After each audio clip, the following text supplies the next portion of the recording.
நான் ஒன்று நாமினேட் பண்ணுறேன். பிக் பாஸில் பார்வதி அண்ட் கம்ருதீன் 2 பேருக்குள்ளே லாஸ்ட் வீக் மிகப்பெரிய சண்டையாக இருந்தது. பார்வதி திவாகர் கிட்ட இவன் 2 பேரை வச்சு லவ் கண்டென்ட் பண்ணுறேன் அப்படின்ற மாதிரி ஏதோ ட்ரை பண்ணால் நான் எஸ்கேப் ஆகிட்டேன் அப்படின்றது போலலாம் திவாகர் கிட்ட சொல்லிட்டு இருந்திருப்பாங்க. அதுக்கப்புறமா நான் யார் வாழ்க்கையும் கெடுக்கல அப்படின்றது போல் பார்வதி சொல்கிறதா இருக்கட்டும், நீ என்ன பண்ண அப்படின்னு தெரியும் அப்படின்னு சொல்லிட்டு வாட்டர் பாட்டிலை தூக்கி அடிக்கிறது இந்த மாதிரியெல்லாம் பார்வதி பண்ணிட்டு இருந்தாங்க.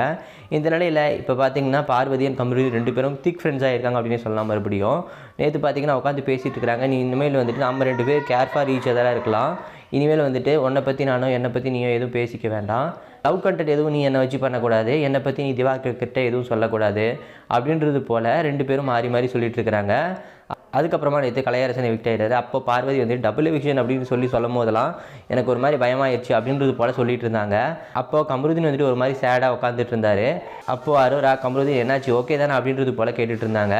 அதுக்கு கம்ருதீன் இருந்துட்டு 10 பேர் என்னை ஓட்டு போட்டு நாமினேட் பண்ணுற அளவுக்கு நான் என்ன பண்ணிட்டேன் அப்படின்றது தெரியல அப்படின்றது போல் சொல்லிட்டு இருந்தார். நீயும் தானே ஓட்டு போட்ட அப்படின்றது போல் அரோரா கிட்ட கேட்டார். இல்லை அப்படின்றது போல் அரோரா எழுந்திரிச்சு வந்து நின்று கம்ருதீன் கிட்ட பேசிகிட்டு இருந்தாங்க. அப்போது பார்வதி கம்ருதீன் பக்கத்தில் உட்காந்துக்கிட்டு அரோராவை மேலேயும் கீழேயும் பார்த்துட்டு ஒரு மாதிரி பொசசிவ் ஆகிட்டாங்க.